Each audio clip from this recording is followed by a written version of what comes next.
Hi, my name is Dawn, and this is Have That Talk. In a previous video, I talked about Glasl's 9 escalation levels. And today, I want you to think about that colleague who always undermines you. How do you handle this situation in a way that prevents it from escalating? The SCARF model is a good foundation for this exercise because it helps us explore what threats could be activated in this interaction. If you approach the colleague directly, you may accidentally activate her status threat response. Who are you to tell me this? How dare you say that? You've got no right. Depending on the hierarchical nature of your working relationship, you could activate the autonomy threat response. You're micromanaging me. Why do you keep looking over my shoulder? This is my project. Stay in your lane. And the other threat response that may be activated is relatedness. By approaching her, you're making her feel like a bad person who doesn't deserve to be in the team, doesn't deserve to be running this project, feels ostracized, picked on. All these things matter as you prepare for that conversation. Now, I've made it sound a bit more dramatic than it should be, but actually, there are some steps you can take in the moment. For instance, when a colleague interrupts you and corrects you in the meeting, you can respond by saying, "You bring up a good point, but what I was actually talking about was this."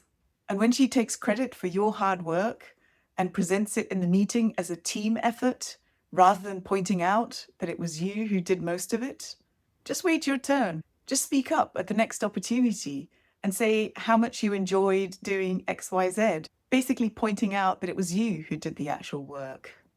And if you're presenting to a group of senior people and she undermines your point in front of the group, basically trying to get the senior executives on her side, just counter by taking her cue and reflecting it back. Something like, "I know it may have sounded simple when I was presenting earlier. If you want to go deeper, this is the data underpinning my recommendation." It may feel as if you're dancing on ice and that any moment you'll just slip up and make a fool of yourself.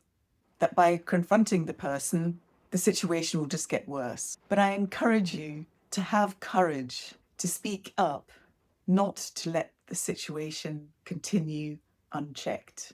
Because the longer you do that, the higher you're climbing up that escalation ladder. So think about what you want to say, what you actually want to achieve from the conversation. In an earlier video that I'll link below, I describe the REACH framework, which gives you a structure with which you can prepare the conversation so that you don't go in just relying on your gut instinct. And you can use the Threat Navigator as your sparring partner as you prepare and rehearse for that conversation, because this will give you the clarity, the courage, and the calm to have that talk. Okay? I'll see you next time.